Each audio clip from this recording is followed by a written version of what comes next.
1장 21절부터 2장 2절까지 말씀을 보도록 하겠습니다.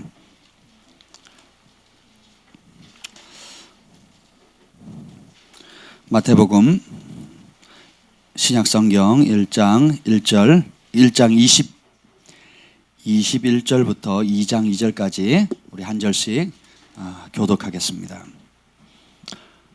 아들을 낳으리니 그 이름을 예수라 하라.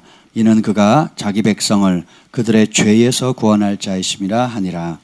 이 모든 일이 된 것은 주께서 선지자로 하신 말씀을 이루라 하심이니 이르시되 보라, 처녀가 잉태하여 아들을 낳을 것이요 그의 이름을 임마누엘이라 하리라 하셨으니 이를 번역한즉 하나님이 우리와 함께 계시다 함이라. 요셉이 잠에서 깨어 일어나 주의 사자의 본부대로 행하여 그의 아내를 데려왔으나 아들을 낳기까지 동침하지 아니하더니 낳음의 이름을 예수라 하니라. 헤롯 왕 때 예수께서 유대 베들레헴에서 나심에 동방으로부터 박사들이 예루살렘에 이르러 말하되 유대인의 왕으로 나시니가 어디 계시냐? 우리가 동방에서 그의 별을 보고 그에게 경배하러 왔노라. 아멘.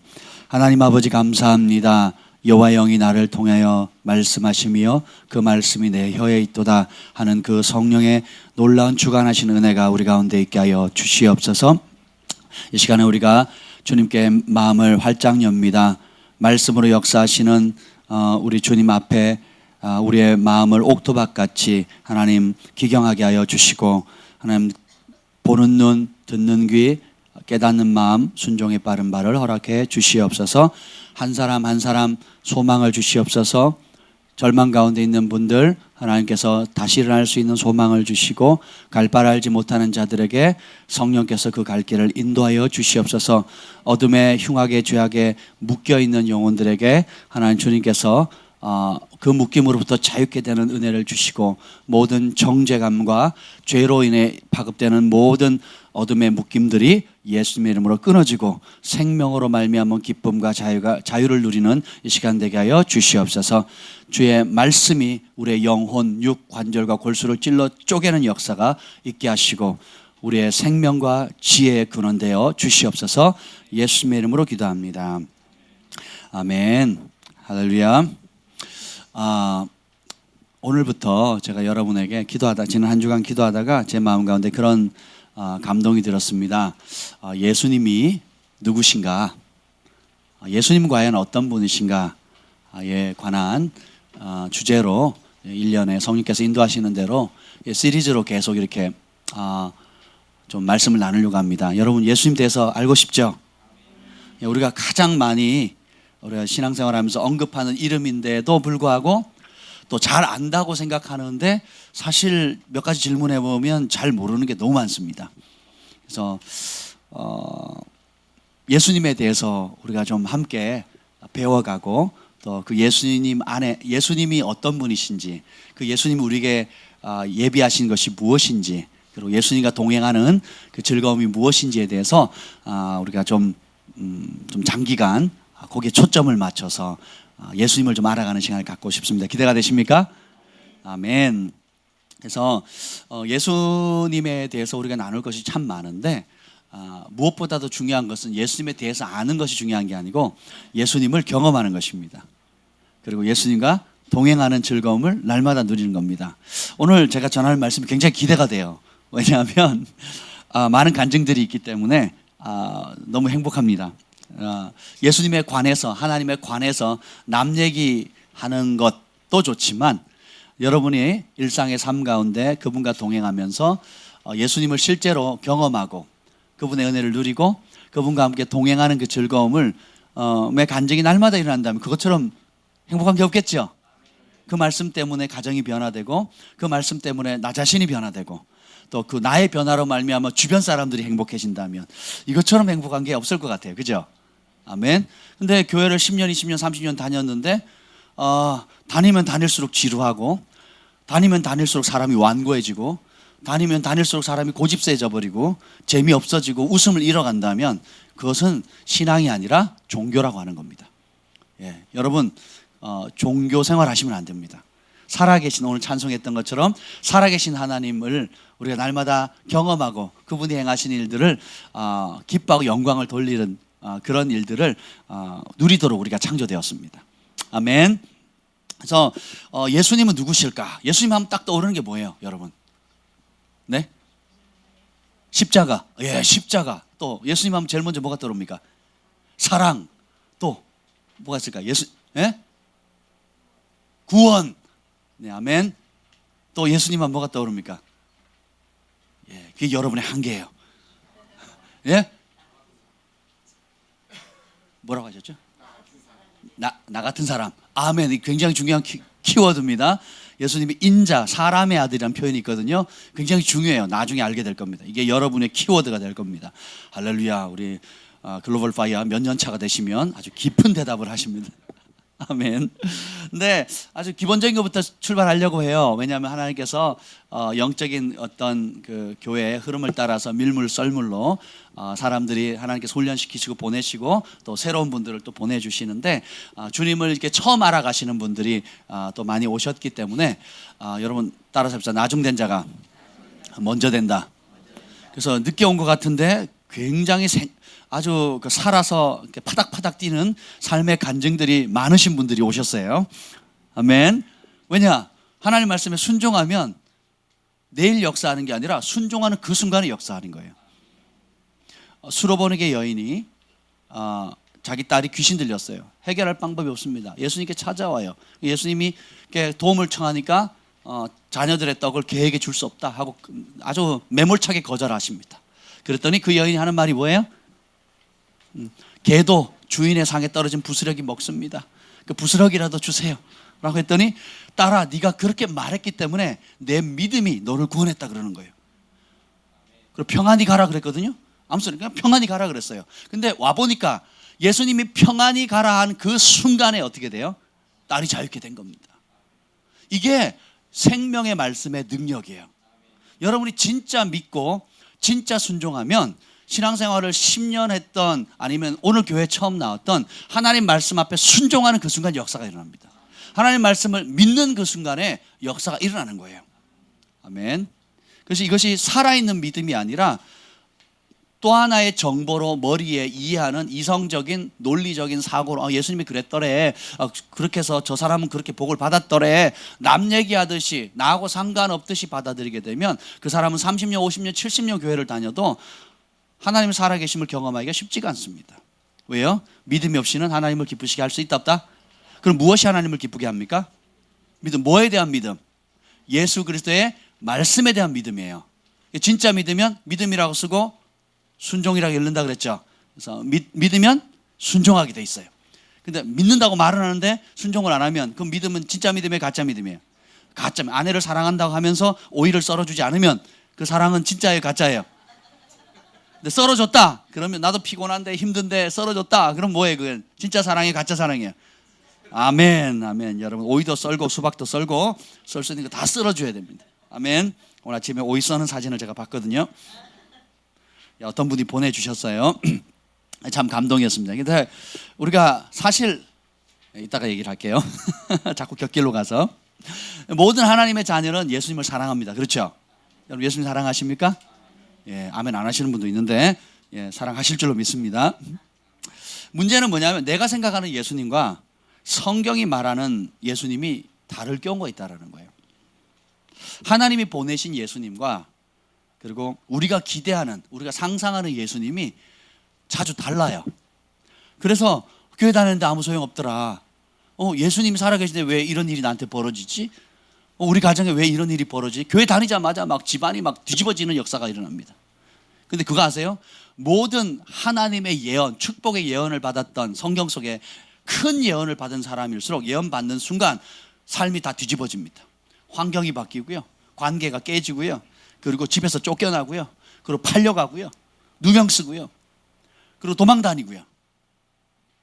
하나님은 축복을 약속했는데 현실은 어떻게 돼요? 다 반대로 가는 거예요. 그럼 뭐라 그러니까 하나님이 살아계신데 왜 이러냐고, 내가 교회 다니는 순간 꼬이기 시작했다고 이렇게 얘기하는 사람들 자주 봅니다. 저희 어머니 아버지 제일 친한 친구도 교회 다니고부터 교통사고가 여러 번 났대요. 하나님 살아계시는데 어떻게 교통사고 이렇게 나냐고. 그래서 저는 이렇게 얘기합니다. 그래서 돌아가셨어요? 죽으셨어요? 죽었어요? 안 죽었어요? 안 죽었거든요. 그럼 똑같은 사건인데 어떻게 봐요? 교회 다니니까 사고가 났다. 그것도 3번, 4번 났다. 라고 받아들이는 게 하나님을 모르는 겁니다. 반대로 여러분이 하나님이 어떤 분인지 조금이라도 알게 되면 뭐예요? 3번, 4번이나 연거푸 났는데 나 건강한 거예요. 그럼 누가 살아계신 거예요? 누가 보호하신 거예요? 이것이 오라 우리가 여호와를 알자, 힘써 여호와를 알자라는 거예요. 사단은 죽이려고 했는데 하나님이 보호하신 거예요.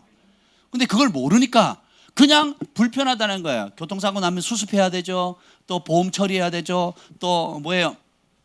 또 그 분쟁해야 되지요. 뭐 골치 아프잖아요. 그리고 재정적인 손해 보지요. 몸 아프지요. 자기 불편한 것만 생각하지 하나님이 어떤 은혜를 베푸셨는지에 대해서 망각하는 거예요. 그걸 아는 지혜가 없는 거예요. 그래서 우리가 예수님이 어떤 분인지, 하나님이 어떤 분인지, 우리 안에 역사하시는 성령님이 어떤 분인지를 힘써 알아야 됩니다.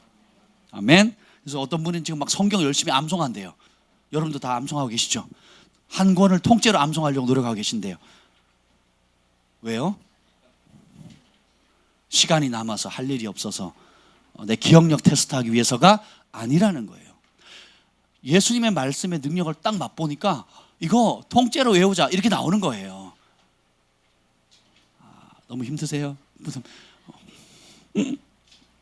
자, 예수님을 보통 예를 들면 이렇습니다. 우리가 아는 예수님과 성경이 말하는 예수님이 다를 때가 있어요. 예를 들면 예수님을 우리가 교회 나오면 주로 해피 모든 게 부족함이 없어서 교회 나오나요? 문제가 빠빠방 터지니까 돌다 갈 데 없어가지고 결국 여기 오잖아요.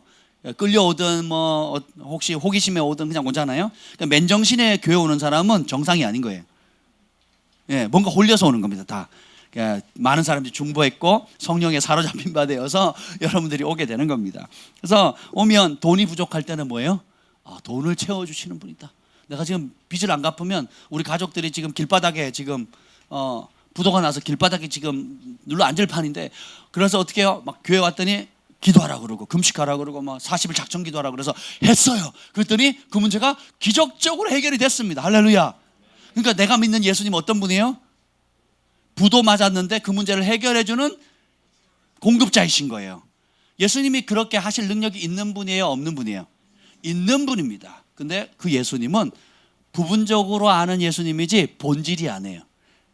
예수님의 능력을 맛본 것이고 기도 응답에 체험을 한 것이지 예수님의 본질이 뭔지에 대해서는 갈 길이 멀다라는 거예요. 이해가 되십니까? 자녀 문제가 있어서 또 교회를 찾아오는 분들이 꽤 많습니다. 의외로.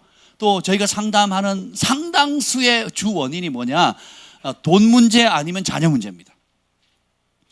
예, 재정의 문제 아니면 자녀 문제, 직장의 문제 아니면 자녀 문제입니다. 진로 문제, 뭐 이런 문제들이 많은데, 그래서 이 자녀 문제는 좀 시간이 오래 걸려요. 왜 그러냐면 심어 놓은 게 있거든요. 예수님을 알고 그랬던, 예수님을 몰라서 그랬던, 하나님 말씀대로 안 하면 밭에 뭐예요? 가라지를 잔뜩 뿌려놓은 거예요. 그리고 엉겅퀴도 잔뜩 뿌려놨습니다. 그리고 심지어 칡 아시죠? 칡은 한번 뿌리 내리면, 저희 아버지랑 칡캐러 갔다가요, 한 자리에서 4시간을 캤는데 다 못 캤어요. 그리고 둘이 다 못 짊어올 정도로 캤습니다. 그 칡 뿌리를 겉에만 잘라낸다고, 그럼 겉에 잘라내면 칡이 사라집니까? 이파리 줄기 잘라낸다고 칡이 사라져요? 시골에 살았어 봤어야지. 다 서울 사람들이라. 안 살아봐서 그렇죠. 하여튼 칡이 뿌리를 내리면요 엄청 깊이 그리고 굵게 나갑니다. 그래서 그냥 산을 다 덮어요. 칡이 자라면 그냥 다 덮어버립니다. 막 최강이죠, 최강. 뿌리를 뽑아내지 않는 이상은 방법이 없거든요. 그래서 자녀 문제, 어떤 급한적인 발등에 떨어진 불은 끌 수 있겠지만 사람의 근본의 속성은 하루아침에 바뀌지 않아요. 말씀이 들어와서 옛 속성을 쫓아내야지만 바뀌어 나가는 겁니다. 그래서 성품은 하루아침에 이루어지는 게 아니고 날마다 경건의 습관을 가지고 좋은 습관, 그리고 하나님 말씀을 비춰서 말씀에 어긋나는 것들을 제거해버리고 말씀과 일치하는 것, 삶으로 계속 훈련시켜 나가야 되는 겁니다. 이게 신앙생활이에요. 그러면 점진적으로 예수님을 닮아가게 되고 그 가정 안에 천국이 경험하는 일들이 더 자주 일어난다는 것입니다. 그래서 예수님은 단순히 뭐 내가 원하는 대학을 붙게 해주시는 분, 또 뭐 물론 그런 능력이 있는 분이세요. 심지어 우리가 잘못하는 기도도 응답하셔서 더 큰 계획을 위해서 바른 길로 인도하시기도 한답니다. 아멘. 왜냐하면 우리는 당장 요걸 보지만 하나님은 멀리 보시거든요. 그래서 큰 그림을 보시는 겁니다. 그래서 말 같지도 않은 일을 자녀들이 요구하는데 부모들이 들어주는 경우가 가끔 있죠. 네, 왜냐하면 그게 미끼거든요. 미끼. 근데 아이들은 그게 미끼인지 몰라요. 똑똑한 애들은 미끼인 줄 알고 서로 이렇게 쓰는 사람도 있고, 예, 하여튼 그렇지만 어쩔 수 없이 이 아이의 이해력, 그리고 아이가 그것을 이해할 수 없기 때문에 그냥 잠시 용납해주는 영역이 있다는 거예요. 왜냐하면 부모는 더 큰 그림을 보거든요. 그렇죠? 그리고 우리 부모가 어렸을 때 비슷한 실수를 했거든요. 그런데 그 실수를 할 때 우리의 부모님이 사랑으로 덮어주셨고 기다려주셨고 깨달을 때까지 인내해 주셨기 때문에 오늘 우리가 있는 겁니다. 그죠? 여러분들이 실수 없이 아무 잘못 없이 완벽하게 자랐기 때문에 오늘 이렇게 성숙한 모습으로 있는 게 아니에요. 자빠지는 경험도 해보고 두들겨 맞기도 하고 두들겨 패보기도 하고, 그죠? 손해를 끼쳐보기도 하고 손해를 당해보기도 하고, 그래서 여러 가지 것들을 통해서 그 가운데 하나님이 어떤 분인지를 배워가는 거예요. 이것이 굉장히 중요합니다. 그래서 예수님의 주된 사명이 오늘 나와 있는데 21절 한번 읽어보도록 하겠습니다. 1장 21절 시작. 아들을 낳으리니 이름을 예수라 하라. 이는 그가 자기 백성을 그들의 죄에서 구원할 자이심이라 하니라. 아멘. 예수님이 이 땅에 오신 아주 명확한 목적을 여기 기록하고 있어요. 예수님의 목적이 뭡니까? 죄에서, 누구의 죄? 예수님 죄가 아니에요. 누구의 죄? 나의 죄예요. 나의 죄. 우리 조상의 죄, 우리 부모의 죄, 그리고 나 자신이 지은 죄, 이 죄의 문제는 어떤 것으로도 해결할 방법이 없습니다. 그래서 하나님의 초미의 관심사는 바로 여러분 죄입니다. 왜냐하면 하나님 거룩한 분이기 때문에 죄가 있어서는 하나님께 나아갈 수 있어요, 없어요? 그럼 천국에 갈 수 있어요, 없어요? 그러니까 어디로 가요? 죄의 삭은 사망이라 그랬거든요. 그러면 사망의 결과는 영원한 죽음이거든요. 근데 죄의 삭은 사망이 하나님의 은사는 그리스도 예수 우리 주 안에 있는 영생이라 그랬거든요. 그러니까 하나님이 주신 은사는 선물이라는 뜻이에요. 선물, 기프트. 선물은 영생입니다. 영생이 뭐냐? 예수님이에요. 천국의 정의는 심플합니다. 예수님이 계신 곳이에요. 지옥은 예수님이 안 계신 곳. 다르게 표현하면 천국은 예수님의 통치를 받아들이는 곳이 천국이 되고요, 예수님의 통치를 거부하는 것은 지옥이 됩니다. 그래서 여러분의 삶이 교회 건물은 들락날락 하는데 내 마음에 예수님의 통치를 거부하면 그 사람은 교회를 다니면서 지옥 생활을 하는 거예요. 근데 반면에 여러분들이 여러분 마음 가운데 예수님이 정말 내 삶의 모든 영역의 주인이다라고 하면 예수님의 통치가 있죠. 그래서 통치가 있으니까 어떻게 돼요? 천국을 맛보게 되는 겁니다. 여러분 학교 다닐 때 그런 경우가 있을 거예요. 생일인데 누구는 초청하고 누구는 초청을 안 한 거예요. 생일 자체 집에 초청하니까 맛있는 거 하고 뭐 준비를 많이 했으니까 와라고 했는데 다른 친구를 다 전도란다 초청을 했는데 저를 안 부른 거예요. 그러니까 어떻게 돼요? 얘가 실수했나 그러고 다 들어가면 어떻게 돼요? 분위기 어떻게 될까요? 예? 싸하겠죠. 얼굴 두꺼우면 모른 척하고 밥만 먹고 나올 수도 있겠지만 초대받지 않은 곳에 사람이 가게 되면 그것처럼 불편한 게 없습니다. 그래서 안 먹고 말지. 그렇죠? 예수님도 똑같습니다. 우리의 마음에 주님이 초대받지 않는데 강제로 들어오실 수가 없어요. 그럴 능력은 있는데 그렇게 하지 않으신다라는 거예요. 그래서 계속 그것을 깨달을 때까지 주님의 사랑을 악인이나 선인이나 똑같이 비와 은혜와 생명을 연장하는 은혜를 주십니다. 여러분 그거 아세요? 믿는 자들에게는 예수님을 거듭난 사람에게 천사가 있는 거 아시죠? 돕는 천사가 있는 거 아시죠? 불신자들에게도 천사를 하나님 보내세요. 여러분 그거 아셔야 됩니다. 이게 하나님의 은혜예요. 만약에 여러분이 예수 거듭나기 전에 하나님께서 천사를 보내서 여러분을 보호하지 않았더라면 여러분 이 자리에 못 있습니다. 그래서 우리가 아직 죄인 되었을 때 예수님도 모르고 내 주먹 믿고 내 마음대로 살고 혈기 팍팍 뿌리면서 그냥 흥청망청 살 그때조차도 우리가 아직 죄인 되었을 때 주님께서 먼저 사랑하셨대요. 이 하나님의 사랑은 그래서 측량할 길이 없다는 거예요. 심지어 모태로 생성되기 전에 다윗이 자기가 뭐라 그러는지 내가 모태의 죄 가운데 태어났다 그랬어요. 우리 어머니도 죄인이었고 우리 아버지도 죄인이었고 나는 죄 가운데 태어났다. 근데 기적은 뭐냐? 그런 죄인을 성령의 능력으로 아브라함과 다윗의 자손 예수 그리스도 하나님의 아들이 태어날 수 있는 믿음의 조상 거룩한 하나님의 사람으로 주님이 바꾸신다라는 거예요. 죄가 없어서 다윗을 의로운 사람 만드는 것이 아니라 그 죄를 심각함을 깨닫고 자기 힘으로 도저히 빠져나올 수도 없고 해결할 수 없다는 그것을 깨닫는 겁니다. 그래서 허물과 죄의 허물에 덮임을 받고 죄의 용서함을 받은 그 사람이 복되다고 다윗이 시편을 고백하는 거예요.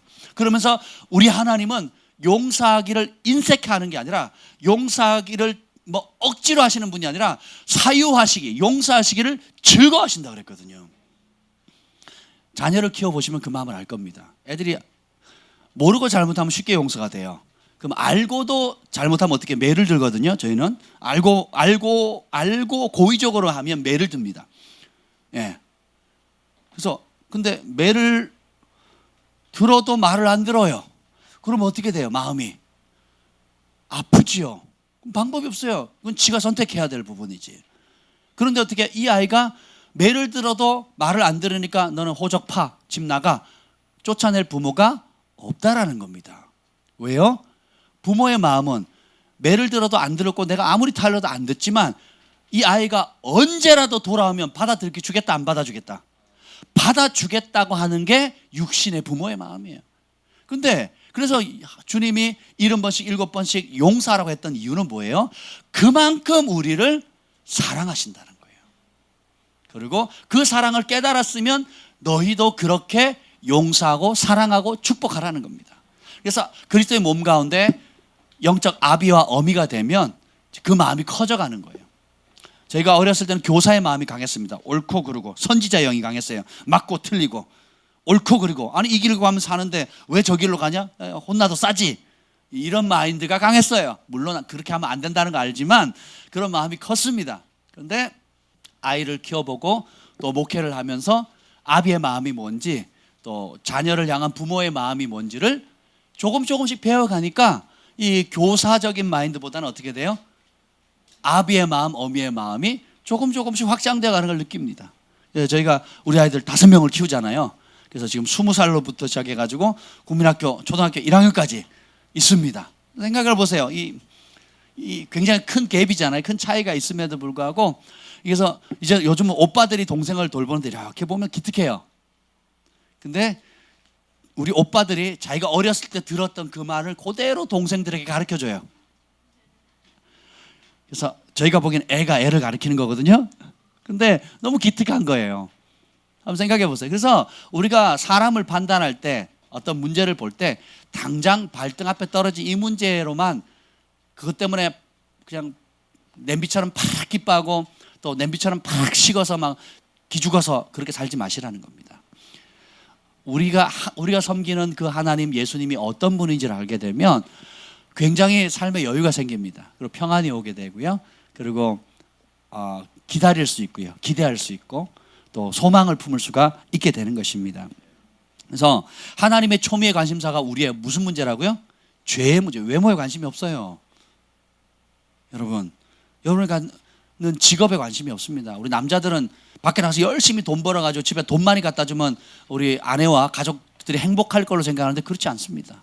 우리 아이들은 아빠가 돈 많이 벌어오는 것에 별로 관심이 없어요. 우리 아빠 그냥 좋은 아빠인지 나랑 잘 놀아주는 아빠인지 시간을 보내주는 아빠인지에 관심이 있지 이게 등에다가 말 태워가지고 놀아주는 아빠에 관심이 있는 거지 대학 등록금을 마련하기 위해서 지금 땀 흘려 수고하는 거에 관심이 없어요. 그렇죠? 예, 우리 아내들이 제일 좋아하는 게 뭡니까? 여자들이 제일 좋아하는 게 남편과 함께 보내는 시간, 함께하는 시간. 예, 저희 집에 사는 분이 그걸 좋아하세요. 저는 관심이 다른 그걸 몰랐어요. 그래서 열심히 밖에 사역하고 또 말씀 전하고 또 막 그거로 인해 가지고 또 풍성한 재정을 공급해 주면 그걸로 행복할 줄 알았는데 물론 그것도 행복에 미쳐는 되지만 주된 것이 아니라는 것을 이제 깨닫게 되는 겁니다. 그래서 함께하고 함께 주님을 경외하고 가족이 서로 사랑하는 것. 예, 그래서 오이 써는 즐거움을 느끼게 되는 거거든요. 할렐루야. 오이가 썰었을 때 기뻐하니까 이제 수박도 써는 거예요. 당근도 썰고, 그죠?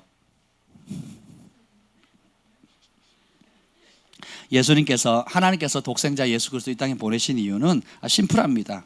하나님이 사랑하시는 그 백성들의 죄의 뿌리를 뽑기 위해서예요. 죄의 문제를 해결합니다. 그래서 예수님은 누구시냐? 하나님의 자녀들을 죄에서 구원하실 분입니다. 그래서 예수님의 첫 번째 이름은 구원자예요. 무엇으로부터의 구원이냐? 오늘 두 가지만 다룰 건데요. 무엇으로부터의 구원이냐? 첫 번째가 죄로부터 우리를 구원하시는 분이십니다. 이 죄의 얼룩은 세상의 그 무엇으로도 지울 수가 없습니다. 여러분, 우리 자매님들 흰 옷들 많이 입잖아요. 어떤 좋은 잔치자리나 혹은 좀 예의를 갖춰야 되는 자리에 보면 흰 옷을 많이 입잖아요. 근데 거기에 어떤 얼룩을 이렇게 실수로 음식을 쏟거나 하면 얼룩이 지면 지우기가 쉽지 않죠. 예, 그렇잖아요. 그래서 굉장히 주의합니다. 식사할 때도 주의하고. 그런데 일단 묻으면 지우기가 참 어렵습니다. 그래도 이제 여러 방법들로 이렇게 지우긴 하는데 죄의 얼룩은 세상에 그 어떤 방법으로 지울 수가 없어요. 그리고 죄의 값은 세상에 그 어떤 걸로 또 지불이 안 됩니다. 제가 2천만 원 빚을 졌어요. 그러면 어떻게 하면 돼요? 2천만 원 갚으면 돼요. 그렇죠? 내가 300만 원 빚을 졌어요. 어떻게 하면 돼요? 갚으면 돼요. 그래 갚을 수 있습니다. 노력하면. 그런데 이 죄값은 갚을 수가 없어요. 그래서 유일한 죄값은 뭐예요? 죽는 거예요. 죄의 삭은 사망, 죄값은 죽는 거예요. 무릇 죄를 지은 자는 죽이라 그랬거든요. 방법이 있다 없다?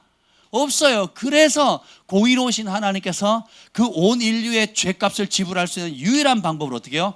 자기 자신을 내어주기로 한 겁니다. 아브라함이 처음으로 이삭을 하나님께 바친 게 아니에요. 자기의 소중한 아들을 바친 게 아닙니다. 하나님이 창세 전부터 독생자이신 예수님을 바치고 자신의 아들을 바치기로 이미 결정하신 거예요. 그리고 그것에 대한 그래서 너희도 할 수 있다 샘플로 보여준 게 아브라함이 이삭을 바치는 겁니다. 마태복음 26장 27절 28절에 보면 죄의 값은 오직 예수님의 피값으로만 지불되어질 수 있어요. 죄의 얼룩을 지울 수 있는 방법도 예수님의 피값밖에 없다라는 것입니다. 마태복음 26장 27절 28절 우리 한 목소리로 우리 한번 읽어볼까요? 예수님이 십자가에 달리시기 직전에 마지막 만찬을 하시면서 이 떡은 이 빵은 내 몸이라 그러시고 이 잔은 하시면서 하시는 말씀이에요. 27절 8절 읽겠습니다. 시작. 또 잔을 가지사 감사 기도하시고 그들에게 주시며 이르시되 너희가 다 이것을 마시라. 이것은 죄 사함을 얻게 하려고 많은 사람을 위하여 흘리는 바 나의 피 곧 언약의 피니라. 피 흘림이 없이는 죄 사함이 없다고 성경은 명백하게 기록하고 있어요. 그래서 예수님이 이 땅에 오신 이유는 뭐예요? 죽으러 오셨어요.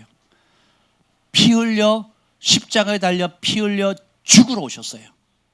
그래서 많은 사람을 위하여 흘리는 바 나의 피 곧 언약의 피라. 어떤 언약이에요?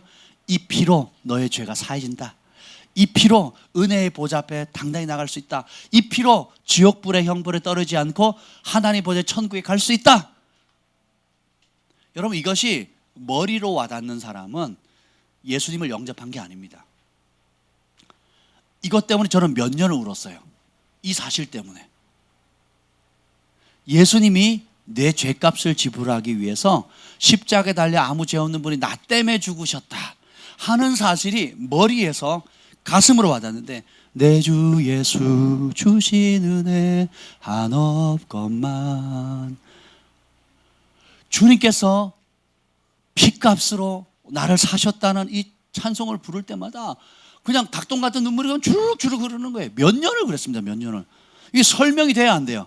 안 되는 겁니다. 어떤 분 신방 가는데 그분 어머니가 노년에 이제 성경을 읽기 시작하는데 성경이 다 젖었대요. 그냥 성경 지퍼가 열리지 않을 정도로 그냥 다 젖을 정도로 성경만 읽으면 닭똥 같은 눈물을 흘리신다는 거죠. 그리고 그러다 보니까 녹내장도 치유되고요. 의사가 어떻게 이렇게 됐냐고. 성경을 읽고 그 은혜에 감동해서 눈물을 흘렸는데 나았다는 거예요. 할렐루야. 이게 영접한다는 게 뭐냐면 사형리에 하나님 사랑이시고 당신은 죄인이고 예수님은 핏값을 달려 죽으셨고 그래서 그것을 믿으면 천국 백성 되면 천국행 티켓을 땄는데 받을래요 안 받을래요? 받지요. 축하합니다. 하나님 자녀가 되었습니다. 이거는 이성이나 감정이 아니고 사실이에요. 팩트 사실이에요. 그러니까 이거는 감정에 치울 필요 없어요. 그러니까 천국 확보 얻은 거예요? 라고 할 수 있냐고요. 그게 믿음이 될 수 있냐고요. 여러분 생각해보세요. 여러분 영화의 그 감동스러운 영화 한 편만 봐도 어머니가 자녀를 향해 희생하는 것, 친구들이 또 전쟁터에서 동료 전우의 생명을 얻기 위해서 목숨을 바치, 그것만 봐도 눈물을 흘리는데 우리의 죄값으로 영원히 지옥불에 떨어질 수밖에 없는 우리가 그 죄값을 지불하기 위해서 하나님이 직접 육신의 몸을 입고 와서 직접 죽으셨다는 그 사실이 진짜 믿겨지면 어떻게 감정이 동하지 않을 수가, 감정이 안 동할 수가 없죠. 그리고 영으로 그것을 받아들이게 되면 우리의 영이 견딜 수가 없는 거예요. 그래서 감격의 눈물을 흘리게 되고 기쁨의 찬송을 밤낮으로 하는 거예요. 낮밤을 하게 되는 겁니다. 그 고마움을 단돈 몇 푼으로 갚을 수 있겠냐고요. 안 되는 거거든요.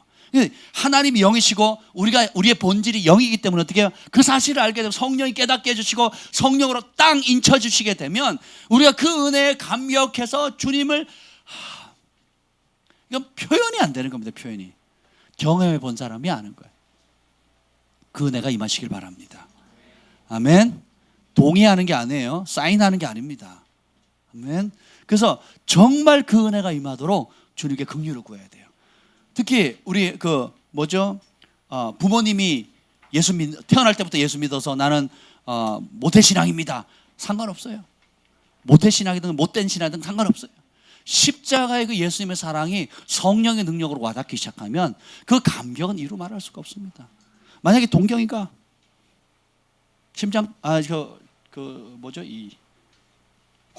콩팥에 문제가 있어가지고 하나 기능이 떨어지고 두 번째 기능도 떨어졌는데 누가 이식해주지 않으면 내가 죽는다, 석 달 안에 죽는다 이런 판정을 받았어요. 근데 아무도 기증을 안 하려고 그래. 근데 아빠가 손듭니다. 내가 너를 사랑한다 하고 콩팥 하나 떼주면 아빠 고마워요, 땡큐 그러고 말 거냐고요. 아니죠. 내가 너무 심각한 얘기를 했나? 그렇게 할 수가 없어요. 저희가 유학 갔다 와서 순종해서 왔거든요. 캐나다에 있었으면 좋은 환경에 영주권 받고 편안한 목회를 할 수 있었어요. 근데 주님이 한국에 들어가라 해서 왔는데 비행기 값도 없고 거할 처소도 없고 할 사역지도 없이 그냥 빈털터리로 왔습니다. 근데 우리 하나님 말씀에 또 순종해서 우리 셋째 사랑이가 임신이 됐어요. 이제 출산을 할 날이 가까운데 집이 없는 거예요. 그 친구 집에 어쩔 수 없이 6개월 가서 친구 집 집 안에 자그마한 방에 들어가서 6개월 살았습니다. 윤주령 목사님 집이에요. 그 집에 6개월 얼마나 서로 불편해요. 근데 이제 출산해야 돼. 출산을 여기서는 할 수 없잖아요.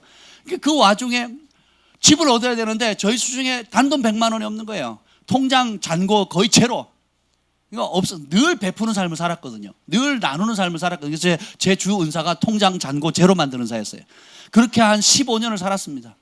통장 잔고 제로만 심어야 된다 해가지고 돈만 생기면 물건 생기면 그냥 나눠주는 거예요. 그게 저희 부부의 삶이었습니다. 그렇게 살았어요. 그럼 어떻게 먹고 살았냐고요? 장모님한테 전화하는 거예요. 그래서 놀러 오세요. 그래가지고 장모님이 장 봐주시고 이제 가는 겁니다. 이렇게 먹고 살았습니다. 실제로. 한번 생각해 보세요.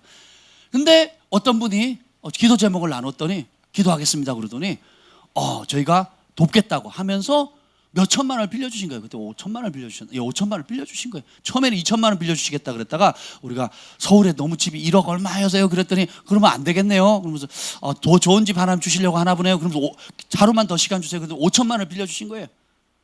그럼 제가 그 은혜를 잊을 수 있겠어요 없겠어요? 잊을 수 없어요. 지금도 잊을 수 없어요. 그럼 제가 기도할 때마다 가끔 그분 떠오르면 어떻게 하겠어요? 주님 축복해 주세요. 안 하겠냐고요. 그래서 가난한 자를 도우면 돕지 않으면 그들의 탄식이 하나님께 올라가서 저주가 되고요.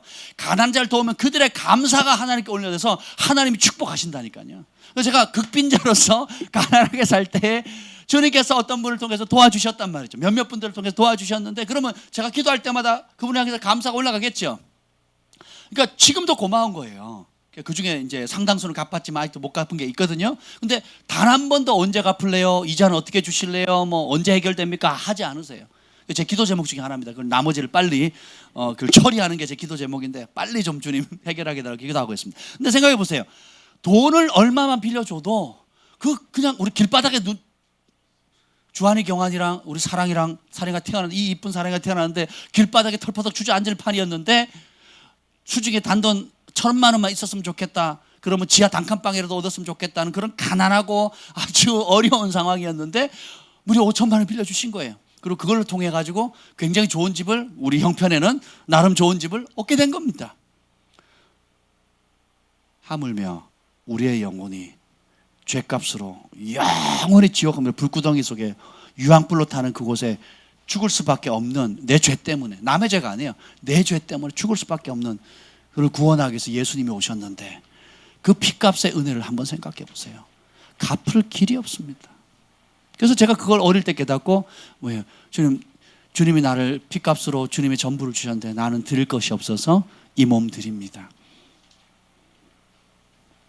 몸밖에 드릴 것 없어 이 몸 바칩니다. 아주 오래된 찬송이거든요. 근데 여러분, 찬양 스타일에 관계가 없어요. 제가 그때 고등학생이었거든요. 근데 이 곡은 수백 년 전 곡이에요. 수백 년 전 찬송이에요. 저희 담임 목사님 음치입니다. 근데 그분이 그 찬송을 부르는데 그냥 그게 몸밖에 드릴 것 없어 이 몸 드립니다 하면서 매일 눈물로 주님 내 삶 받으시옵소서, 나는 주님의 것입니다 하는 고백이 나올 수밖에 없는 거예요. 왜요? 그분이 어떠한 사랑으로 나를 사랑하셨는지를 알게 되니까 내 영에서 나오는 탄식이 되는 거예요. 주님 내 삶 받으시옵소서, 내 남은 여생 주님의 것입니다 하고 드릴 수밖에 없는 거예요. 이게 사랑을 깨달은 자의 자연스러운 반응입니다. 누가 강제로 푸시해가지고 이 길 가라 저 길 가라, 이렇게 헌신해라 저렇게 헌신해라 하지 않는다는 것입니다. 그래서 저희 교회가 잘 기다리잖아요. 교회에 뭔가 부족한 게 많거든요. 그럼 저는 잘 기다립니다. 인내로 기다립니다. 누가요? 사랑으로 그것을 인식할 사람, 사랑으로 그것을 섬길 사람이 일어날 때까지 그냥 기다리는 거예요. 좀 기다림을 많이 배웁니다. 우리 하나님도 마찬가지세요. 한결같은 사랑으로 계속 이렇게 사랑한다 저렇게 사랑한다 계속 보여주시는 거예요. 자녀를 통해서, 또 뜻하지 않는 재정의 축복을 통해서, 관계를 통해서, 어떤 승진을 통해서, 여러 가지를 통해서 계속 내가 이렇게 사랑한다는 걸 보여주시는 거예요. 그러면 어느 날 그 사랑이 깨닫는 순간 무너지는 겁니다. 주님이 나를 이렇게 사랑하시는데 나는 드릴 게 아무것도 없네요. 내가 주님 받으신다면 부족하지만 내 삶, 내 몸, 내 전부를 주님께 드리겠습니다.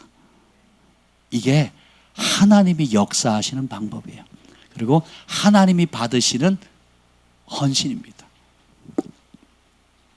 이것은 죄사함을 얻게 하려고 많은 사람을 위하여 흘리는 바 나의 피 곧 언약의 피니라. 왜 용서하냐면 하나님의 본성 자체가 용서하기를 즐거워합니다. 여러분이 부모가 되어서 자녀를 키워보세요. 알 겁니다. 집을 나갔다 들어오든 사고를 치거든 감방에 오든 그 자식이 밖에 나가서 싸워가지고 애들 사고 쳐가지고 부러뜨리고 뭐 해가지고 수백만 원 혹은 수천만 원 돈을 물어주는 상황이 있거든요. 우리 정 목사님도 우리 아이들 중에 하나가 자주 교통사고 나고 또 나가서 장난치다가 사고를 내가지고 없는 형편에 수백만 원의 돈을 아주 몇 번 갚았거든요. 한번 생각해보세요. 아깝죠? 힘들죠? 근데 어떻게 해요? 즐거이 갚거든요. 그리고 그렇게 해서라도 아이가 바르게 자랄 수 있다면 더한 헌신도 하는 거거든요. 그러니까 언제든지 내 친자녀가 그 죄를 깨닫고 돌이켜 오면 주님 아버지는 두 팔 벌려서 내가 사랑한다 하고 품으시는 그 아버지라는 거예요. 그래서 그리스도 예수 안에는 결코 정죄함이 있다 없다? 없다는 거예요. 예수님의 그 사랑을 안다면 정죄함은 다 물러가는 겁니다. 그리고 어떻게 해요? 죄가 많은 나의 죄의 깊이를 많이 깨달을수록 어떻게 해요? 주님을 더 많이 사랑합니다. 근데 내가 의롭다라고 생각하는 만큼 주님을 덜 사랑하게 돼요. 그래서 아니 이렇게 쉬운 걸 왜 못해? 이렇게 얘기합니다. 아니 그렇게 하면 되지. 저런 헌신을 왜 못해? 이렇게 얘기를 합니다. 나는 하거든. 근데 너는 왜 못해? 이 눈으로 계속 보게. 그러니까 예수님 그래요. 죄사함을 많이 받은 사람이 나를 더 사랑하겠느냐, 적게 받은 사람이 나를 더 사랑하겠느냐. 뭐라 그래요? 많이 받아. 이게 원리라는 겁니다. 그것은 뭐냐?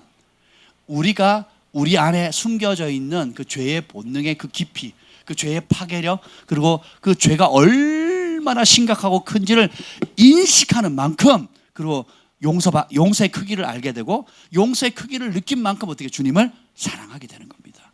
이게 하나님의 방법이에요.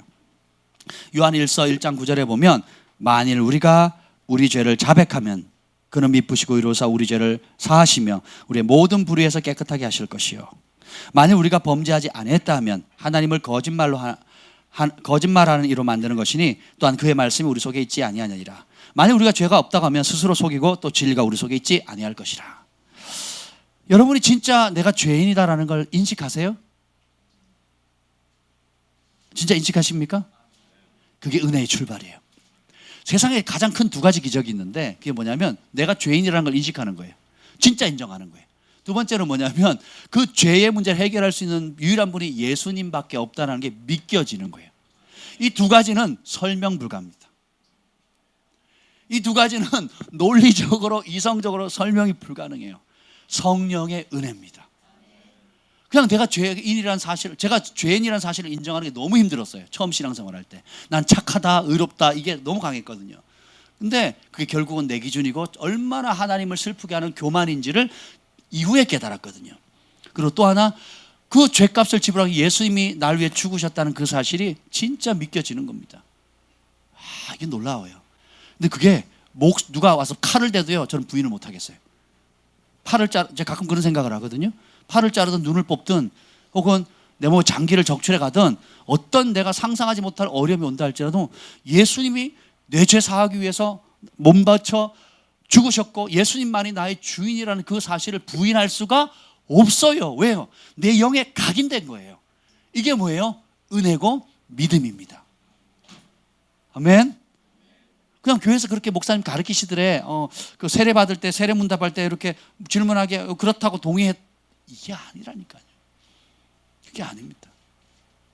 내가 얼마나 뼈저린 죄인인가를 느끼는 것, 죄인이라는 사실을 뼈저리게 느끼는 것, 그리고 그걸 느껴야, 그 바닥을 쳐야 구원자의 필요를 느끼는 거예요.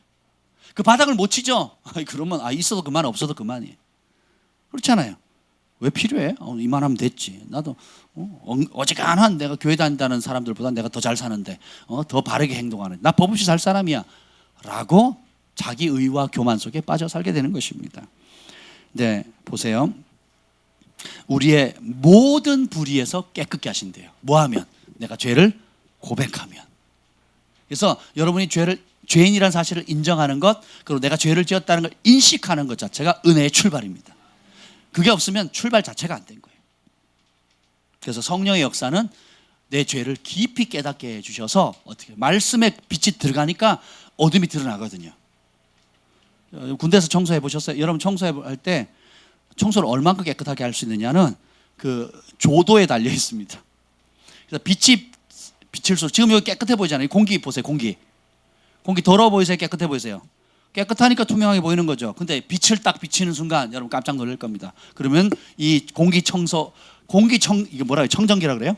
이 청정기 보세요. 지금 빨간불 4개 켜져 있거든요. 여러분은 맑게 보는데 이 공기청정기는 뭐 어떻게 해요? 지금 먼지가 많다는 거예요. 그래서 열심히 지금 필터로 걸러내고 있습니다. 이게 빛의 효과예요. 여름에 여기 빛이 하나 쫙 비치면 뭐가 보여요? 먼지가 확 보이잖아요. 그러니까 내가 남보다 낫다는 생각 자체를 없애버려야 돼요. 그래서 성경은 뭐라고 해요? 남을 나보다 낫게 여기라는 거예요. 왜요? 다 도토리 기적인 거예요. 그래서 우리가 그 은혜로 말미암아 크신 하나님의 사랑이 우리의 죄와 허물을 덮어주셨기 때문에 그 사랑을 깨달으니까 이제는 뭘로 반응해요? 율법으로 반응하는 게 아니라, 의무감 때문에 반응하는 게 아니라 사랑으로 반응하게 되는 거예요. 주님 그걸 원하시는 거예요. 사랑으로 반응하기를 원하시는 거예요. 그래서 첫 번째는 죄의 문제로 해결해요. 두 번째는 뭐냐면 마귀의 압제로부터 우리를 구원하시는 분이시라는 겁니다. 요한복음 10장 10절에 보면 도둑이 오는 것은 도둑질하고 죽이고 멸망시키려는 것뿐이요 내가 온 것은 양으로 생명을 얻게 하고 더 풍성하게 얻게 하는 것이다.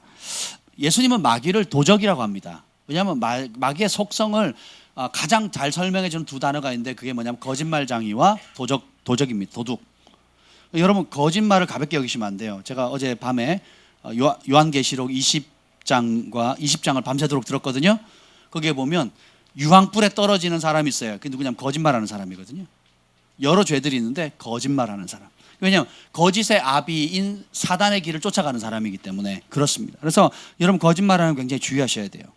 도덕이 오는 것은 도적질한다는. 그러니까 그 다음에 사단의 특징이 도둑질하는 거거든요. 그러니까 도둑은 뭐냐면 내 것이 아닌데 남의 것을 여러 가지 방법으로 자기가 강제로 빼앗는 겁니다. 이게 도둑이거든요. 사회법으로도 도덕법으로도 금하고 있잖아요. 그래서 그럼 뭘 도둑질해 가느냐? 하나님의 자녀의 권리와 축복을 도둑질해 가는 겁니다. 아담과 하와의 그 권리를 사단이 교묘하게 빼앗아 갔던 것처럼 도둑이 오면 어떻게 하냐? 예수님을 여러분을 주인으로 모시지 않게 되면 사단이 와서 여러분의 사명을 빼앗아 가요. 따라서 나는 사명자다. 그걸 믿으셔야 돼요. 목적 없이 이 땅에 보냄받은 사람은 단 한 명도 없습니다. 그래서 여러분 다 하나님께서 여러분의 자리에 맞춤형의 사명을 주셨어요. 부르심이 있습니다. 예전에 우리가 어릴 때는 사명자 그러면 선교사 되고 목사가 되는 걸로만 알았어요. 그렇지 않습니다. 모두가 사명자예요. 직임이 다를 뿐이지 모두가 사명자입니다. 아멘. 가정주부도 사명자고, 그죠? 백조 백수도 사명자예요. 할렐루야.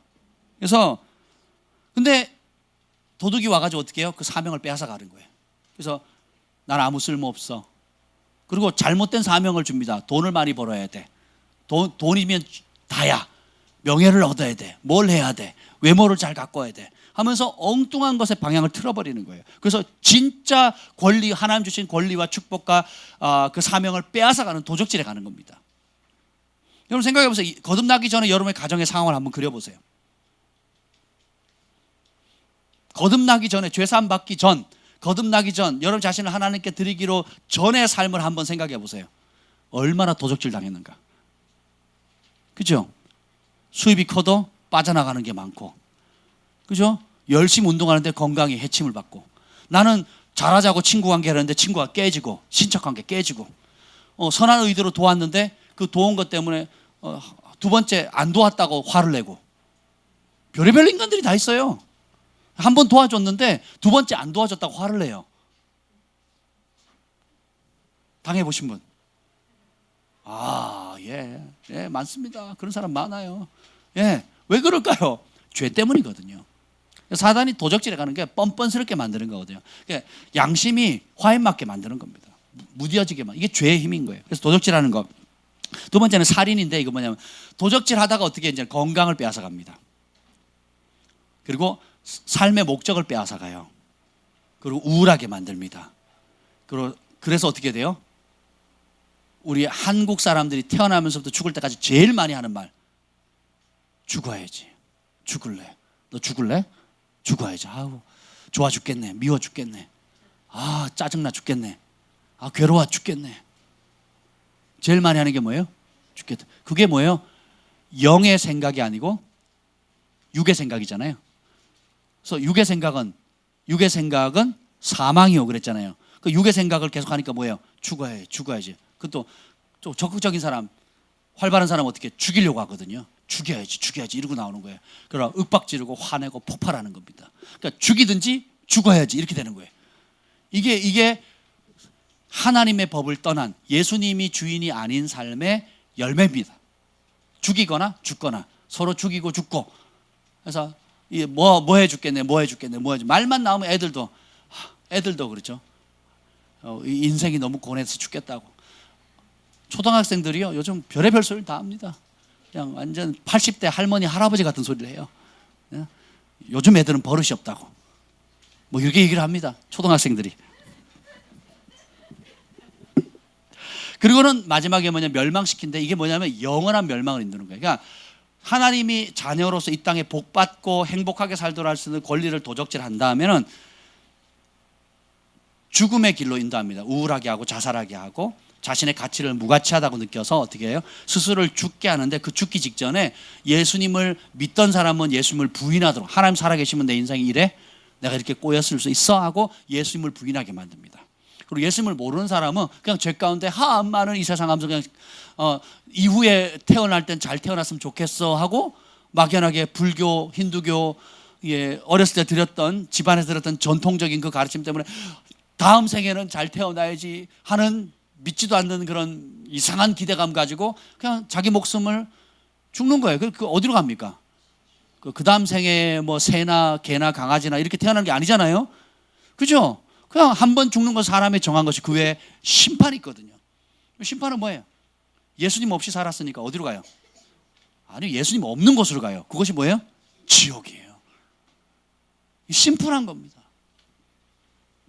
그래서 우리는 본질상 진노의 자녀, 마귀의 자녀였는데 주님께서 독자를 보내신 이유는 죄값 치부하시고 마귀의 일을 완전히 뿌리 뽑으려고 오신 겁니다. 아멘. 그래서 요한일서 3장 8절에 보면 죄를 짓는 자는 마귀에게 속하나니 마귀는 처음부터 범죄함이라. 자, 죄 지은 자 누구 소속이라고요? 마귀 소속이래요. 여러분 죄를 가볍게 여기시면 안 됩니다. 그래서 마귀는 처음부터 범죄했는데 보세요.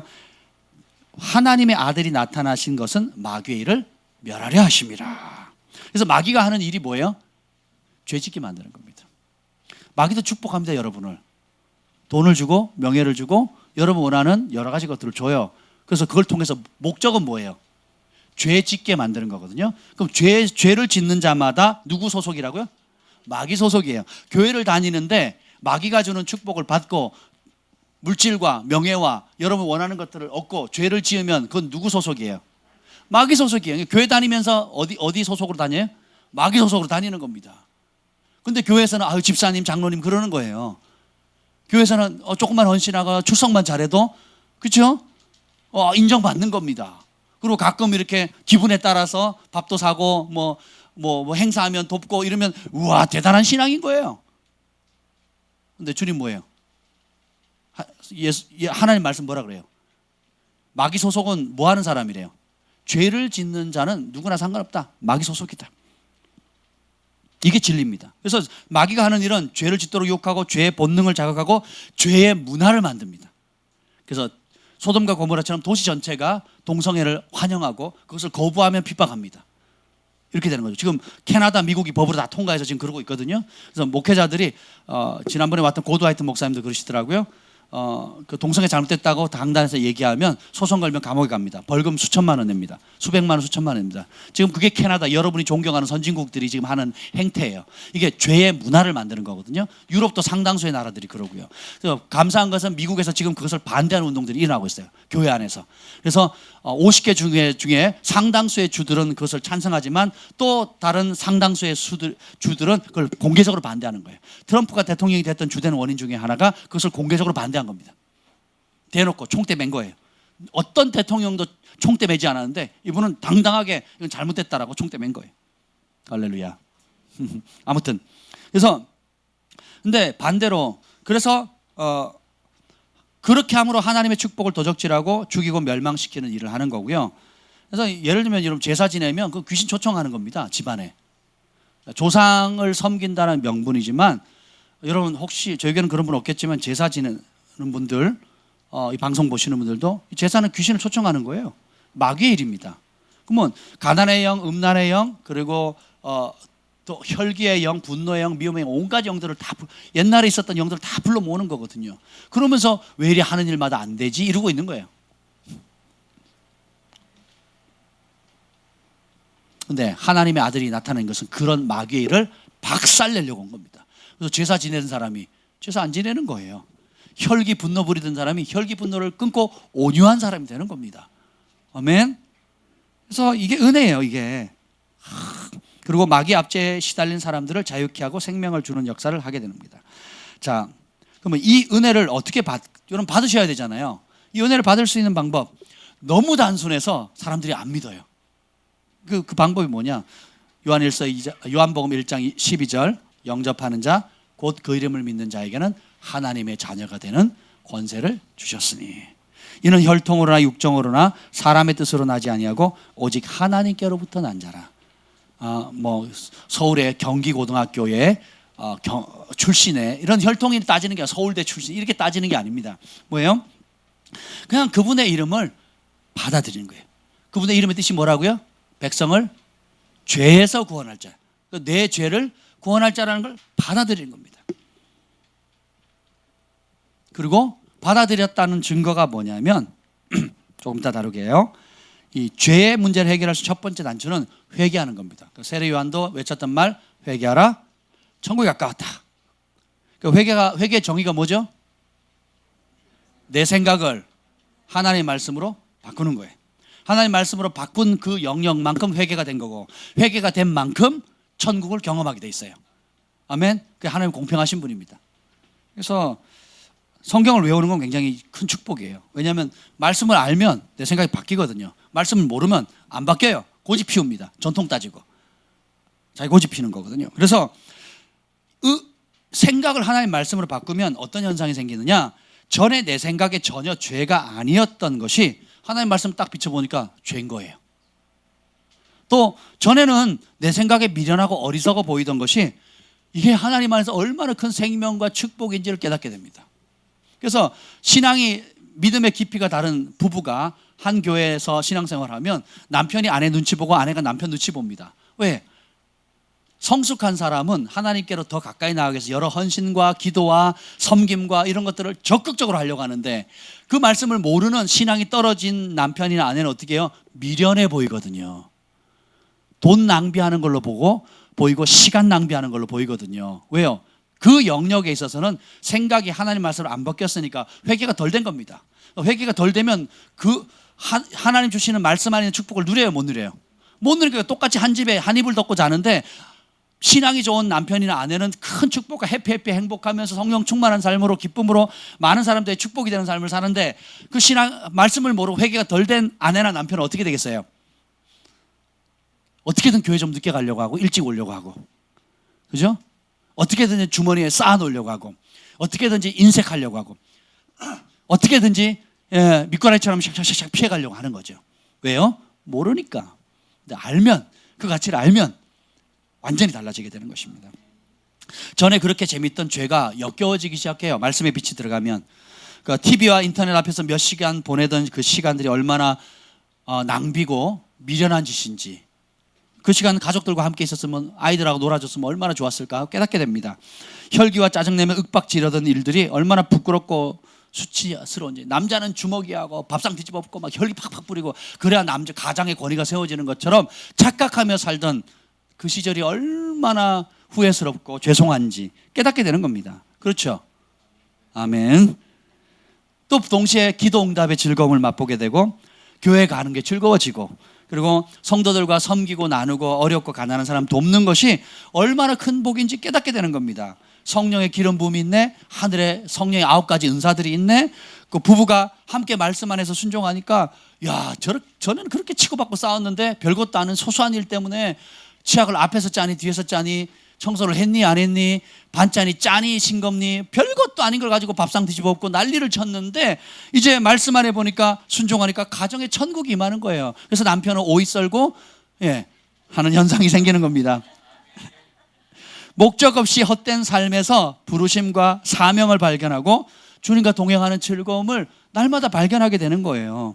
그래서 말씀 앞에 순종하는 즐거움을 느끼게 되니까 매일의 소소한 삶 가운데 하나님이 그 말씀에 따르는 표적으로 확증해 주시거든요. 그게 기적이고 안정이에요. 네가 내 말 믿었지? 그 말 믿고 진짜 순종했지? 그게 맞다라는 확증으로 표적과 이적이 나타나는 거예요. 이게 간증입니다. 근데 이걸 안 하면, 순종을 안 하면 따르는 표적이 있어요, 없어요? 없는 거예요. 머리만 커져가는 거예요. 제 머리가 2배라고 생각해 보세요. 제 머리가 크거든요. 근데 이게 2배만 하다고 한번 생각해 보세요. 얼마나 이상해요?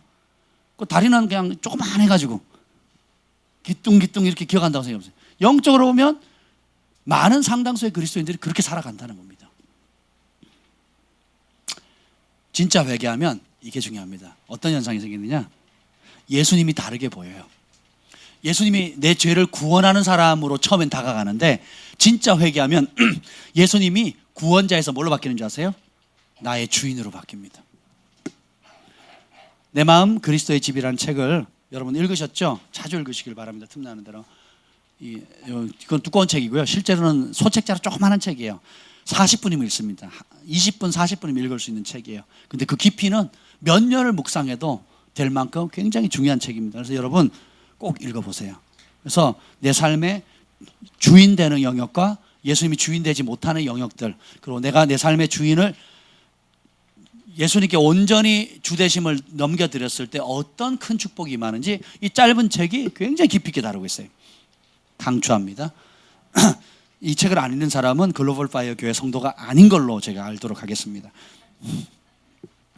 마태복음 2장 읽겠습니다. 2장 2절 읽어보죠. 2장 2절 시작. 유대인의 왕으로 나신 이가 어디 계시냐? 우리가 동방에서 그의 별을 보고 그에게 경배하러 왔노라 하니. 이스라엘 백성은 메시아 구원자를 기다렸어요. 그런데 이방인 동방 박사는 계시를 통해서 별을 따라왔는데 그 단순히 문제를 해결할 구원자로 보는 게 아니라 왕으로 모십니다. 그래서 유대의 왕, 그리고 요한계시록에는 그분이 뭐예요? 만왕의 왕이 되는 겁니다. 그래서 그 별을 보고 경배하러 왔다. 영어로 worship이거든요. 예배하러 왔다는 거예요. 그래서 예수님을 진짜 내 삶의 구주로 영접하게 되면 그 순간 그분은 이제는 내 삶의 주인이 됩니다. 나를 돕는 조력자나 내 필요를 채워주는 알라딘의 램프가 아니라 그분이 내 삶의 모든 영역의 주인이 되시는 거예요. 왕이 되시는 겁니다. 그래서 로마서 10장 9절 10절에 보면 사람들이 이 구절 많이 인용하는데 한번 읽어보겠습니다. 로마서 10장 9절 10절 너무 쉬운 말씀인데 너무 오해하는 말씀 중에 하나예요. 읽어봅시다. 시작. 내가 만일 내 입으로 예수를 주로 시인하며 또 하나님께서 그를 죽은 자 가운데서 살리신 것을 내 마음에 믿으면 구원을 받으리라. 사람이 마음으로 믿어 의에 이르고 입으로 시인하여 구원에 이르느니라. 아멘. 여기에 바울이 로마서에서 구원받는 아주 쉬운 방법을 알려줬습니다. 그게 뭐냐면 입으로 시인한대요. 예수님이 뭐라고? 주인이에요? 구원자예요? 성경에 Savior, 구원자라는 단어는 몇 번 안 나옵니다. 14번인가 밖에 신약에 안 나와요. 근데 주인이란 말은 수천 번 나옵니다. 그럼 어느 게 더 중요한 거예요? 그리고 여기 구원받는 방법에 Savior라고 안 해요. 구원자가 아니에요. 내 문제 해결자, 해답을 주는 분이 아니라 뭐예요? 나의 주인, 나의 왕이라는 겁니다. 그래서 예수님을 나의 주인, 나의 왕이라고 뭘로 고백하래요? 입으로 고백하라는 거죠. 그리고 하나님이 그를 죽은 가운데 살린 것을 내 마음에 믿는 겁니다. 초자연적으로 십자가에 달려주시고 부활하셨고 다시 오실 만왕의 왕이라는 것을 마음으로 믿으면 구원받는데요. 그래서 사람이 마음으로 믿어 의에 이르고 입으로 시인하면 구원을 받는데, 입으로 뭘 시인해야 돼요? 예수님이 어떤 분? 구원자라는 거예요. 나의 주인이라는 거예요. 주인. 그래서 마태복음 10장 32절 33절 읽어보겠습니다. 마태복음 10장 32절 33절. 마태복음 10장 32절 33절 찾으셨습니까? 중요한 구절이니까 우리 다 함께 읽겠습니다. 시작. 누구든지 사람 앞에서 나를 시인하면 나도 하늘에 계신 내 아버지 앞에서 그를 시인할 것이요 누구든지 사람 앞에서 나를 부인하면 나도 하늘에 계신 내 아버지 앞에서 그를 부인하리라. 자, 예수님이 나의 주인입니다라고 입으로 시인해야 구원받는다 그랬죠. 그죠? 바울이. 그럼 누구 앞에서? 어떤 사람? 모든 사람이에요. 교회에서는 아멘하기가 쉽습니다. 그죠? 교회에서는 아멘하기가 쉬워요. 근데 여러분 직장에서 나 예수님이 내 삶의 주인입니다. 그래서 이 기업의 주인은 예수님입니다. 제가 어느 기업체 또 신방 갔는데 거기다가 이 기업 삐리삐리는 하나님의 것입니다. 이렇게 붙여놨더라고. 진짜 예쁘게 해가지고. 할렐루야. 근데 그거를 보일 뿐만 아니라 실제로 내 마음에 믿어서 사람들 앞에서 고백해야 되는 거예요. 거래처에게, 처음 오는 손님에게 얘기를 하는 겁니다. 우리 그 평택에서 오는 우리 정현 형제님이 차를 구입하려고 중고차를 알아봤는데 아우디를 알아봤다는 거죠. 간증 들으셨죠? 예, 근데 뭐 정말 저렴한 가격에 주셨는데 이분이 막 얘기를 하다가 이 차를 왜 구입하려고 그러냐. 그러니까 나 평택에 사는데 서울로 교회 가려고 할 때 교회 갈 때 차가 필요하다고. 크리스찬이냐고. 크리스찬이라고. 그랬더니 진작 말씀하시지. 우리 부모님이 부천에 있는 뭐 유명한 이름 말씀드릴 수 없는 유명한 목사님들인데 진작 말씀하시죠 하면서 막 이 뭐죠? 블랙박스 떼서 다시 달아주시고 그리고 상품권 100만 원짜리 아우디 그 뭐라 그러죠? 바우처, 예, 바우처를 저거 100만 원 해가지고 무선 리모컨 가르시고 그리고 여러 부품들 100만 원어치 갈았어요. 싸게 사고 근데 뭐 했기 때문에 뭘 시인했어요? 나는 예수 믿는 사람입니다. 예수님 때문에 예배 드리러 가기 위해서 차를 구입합니다. 아니 여러분 차 사면서 그런 얘기 해야 안 해요? 어떻게든 숨기려고 하죠. 어떻게든 숨기려고 하지 그 한마디 딱 던지는 순간에 그냥 분위기 확 바뀌어버리잖아요. 진작 말씀하시지 않으면 그 블랙박스가 얼마입니까 그게? 얼마짜리예요? 15만 원. 옛날 구형이지만 그래서 여러분 저한테 15만 원 주세요 그러면. 줄 사람 아무도 없어요. 작은 돈이 아닙니다. 할렐루야. 그래서 학교 선생님들 앞에서 나는 내 인생의 주인은 예수님입니다. 그래서 제가 어떻게 했느냐 주일날 그 고3이니까 주일날 공부하러 학교 나오래요. 선생님들 지도해 주겠다고. 제가 안 갔어요. 왜 안 나오냐? 저는 하나님께 예배하는 날이고 내 삶의 주인은 예수님입니다. 그래서 못 갑니다. 그래서 두들겨 맞았죠. 할렐루야. 주님 보호하지 않으셨어요. 맞았어요. 그게 하늘에 기록되어 있을 겁니다. 아멘. 방학이 됐습니다. 그 여름방학이라고 보충수업을 한대요. 그래서 보충수업은 자율학습이고 보충수업이잖아요. 그죠? 그럼 보충 받을 사람만 보충 받으면 되는데 우리 시대는 그러지 않았어요. 그 선생님들 이렇게 용돈벌이도 할 겸 우리 그 공부도 늘릴 겸 이런 분위기였거든요. 근데 저희 시골 교회는 1년에 단 한 번 부흥회를 하는데 마침 또 그 기간이 보충수업 기간을 겹쳤어요. 그래서 제가 어떻게 했는 줄 아세요? 부흥회 가야 됩니다. 그리고 왔어요. 제가 반장이었거든요.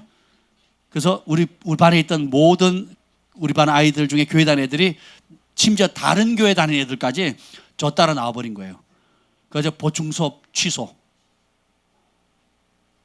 그래가지고 또 두들겨 맞았습니다. 제가 많이 맞았어요.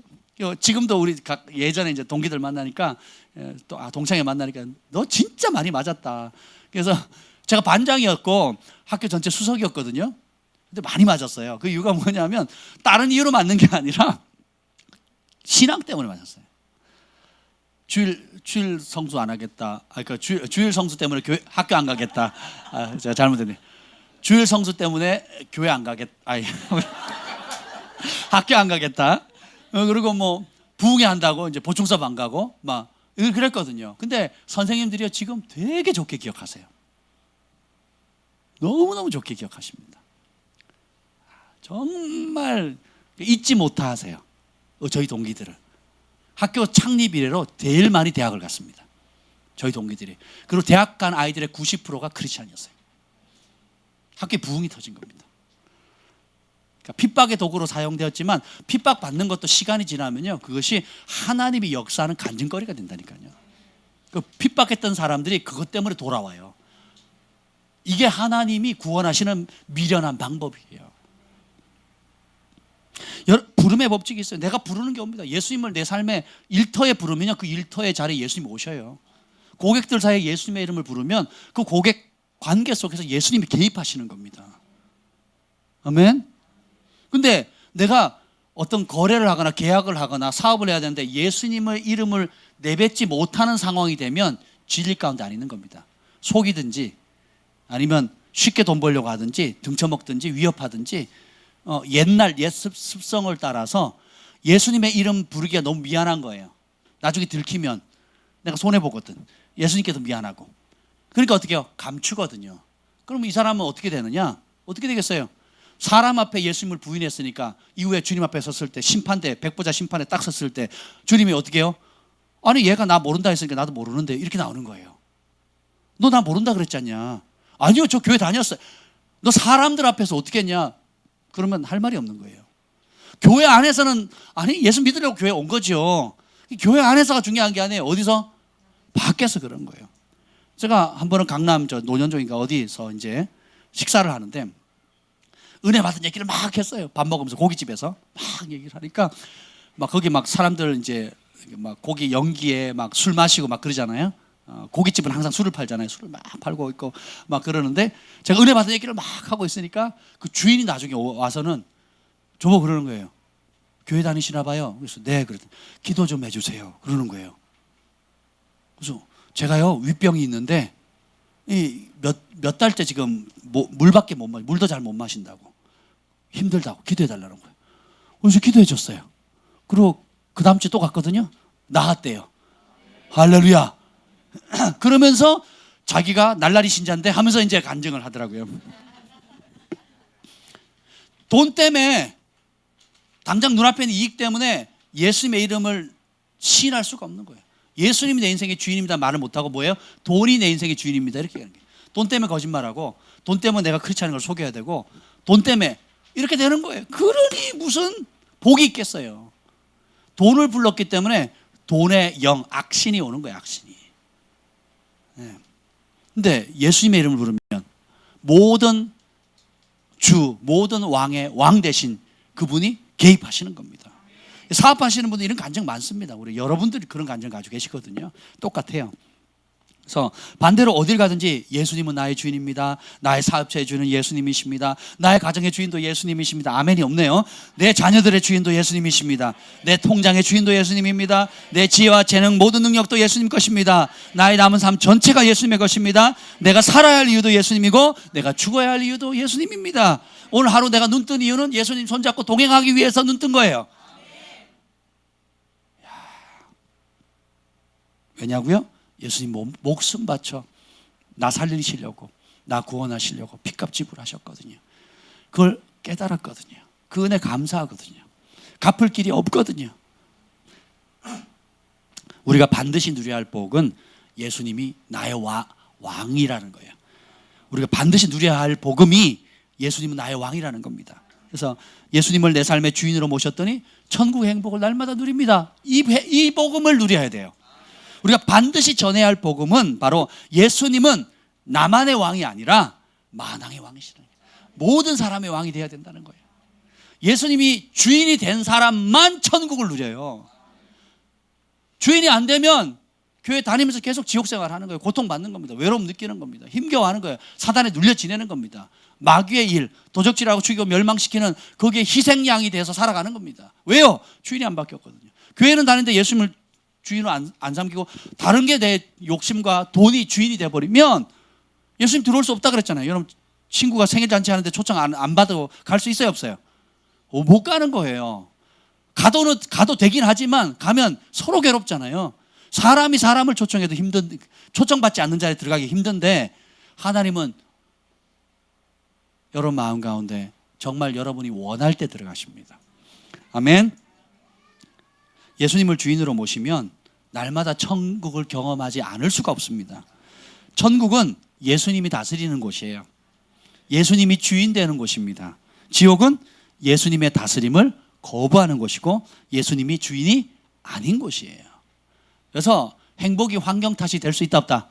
없다라는 것입니다. 초대교회처럼 핍박 많이 받고 굶고 어렵고 매맞고 복음 때문에 어렵게 지낸 사람이 어디 있습니까? 근데 그들이 행복했거든요. 항상 기뻐했거든요. 깨어 기도했거든요. 주님을 맞이할 준비를 하면서 늘 깨어있는 삶을 살았거든요. 한 세기 만에 전 세계를 뒤집어 엎는 복음의 능력을 발휘했거든요. 예수님을 주인으로 모신 사람은 날마다 기적을 체험하고 간증이 넘칩니다. 그래서 진정한 그리스도인이 삶 가운데 간증이 없는 게 기적이에요. 네, 나 간증이 없다. 그래서 제가 주일날 와서 여러분 간증할 사람은 다 손들어야 돼요. 아멘. 간증거리가 없다? 아유, 그러면 나는 예수님을 시인하지 않는 삶을 살았다. 사람들 앞에 예수님 믿는 것을 감추거나 부인하는 삶을 살았다. 라고 하는 거하고 똑같습니다. 왜냐하면 부름의 법칙에 의해서 예수님을 부르면 예수님이 오셔요. 예수님 외의 것은 세상의 영이거든요. 그럼 세상의 영을 부르면 세상의 영이 오는 겁니다. 그래서 여러분의 일터에, 사업에, 학업에, 삶의 현장에, 가정 가운데 예수님의 이름을 불러보세요. 그래서 사람 앞에 예수님이 나의 삶의 주인이라는 걸 시인하는 훈련을 하셔야 돼요. 그럼 영적 기류가 바뀌고요, 여러분의 권위가 틀려집니다. 제가 제 이름으로 가면 사람들 아무도 안 알아줍니다. 근데 제가 청와대 대변인인데요, 그러면 벌써 태도가 달라지겠죠. 제가 구청에서 왔습니다 해도 태도가 달라지거든요. 그죠? 시청에서 왔습니다 그러면 태도가 달라집니다. 근데 내가 만왕의 왕 만주의 주 예수 그리스도로 말미암아 왔습니다 하면 두 가지가 와요. 핍박이 오든지 은총이 열리든지. 핍박은 감내하면 영원한 하늘의 상급이 쌓이는 거고, 기뻐하고 즐거워라 하늘의 상급이 크다 그랬거든요. 근데 핍박을 안 받고 받아들이면 여러분 왕의 대사가 돼서 하나님의 영광을 나타내는 축복의 통로가 되는 거예요. 그래서 명확한 색깔을 보이는 거예요. 사람 앞에 시인하는 겁니다. 뭘 시인해요? 나 예수쟁이다라고 종교인이다라고 하는 게 아니라 예수님이 내 인생의 주인입니다. 그래서 나는 그분의 말씀만 따릅니다.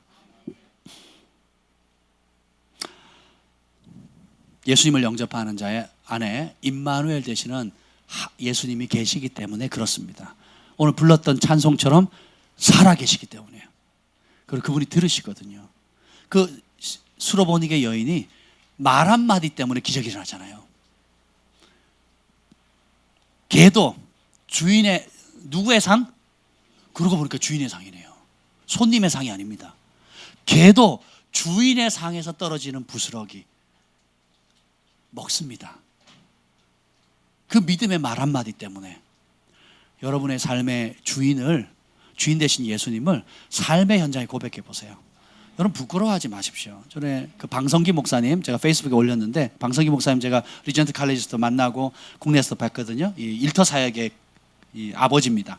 우연히 보게 됐는데, 자기가 유학 가서 신학교를 갔는데 돈이 없어가지고요, 화장실 청소를 했대요. 화장실 청소했는데 쪽팔리고, 한국에서는 목사님이고 전도사님인데 화장실 청소하니까 너무 괴롭더래요.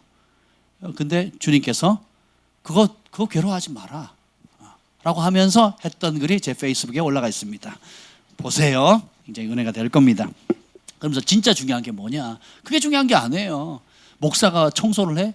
전도사가 뭐 알바를 해? 이게 중요한 게 아니라니까요. 내가 내 삶에 어떤 영역에 있든지 그 자리에 예수님을 초청해서 예수님이 주인됨을 드러내는 거예요.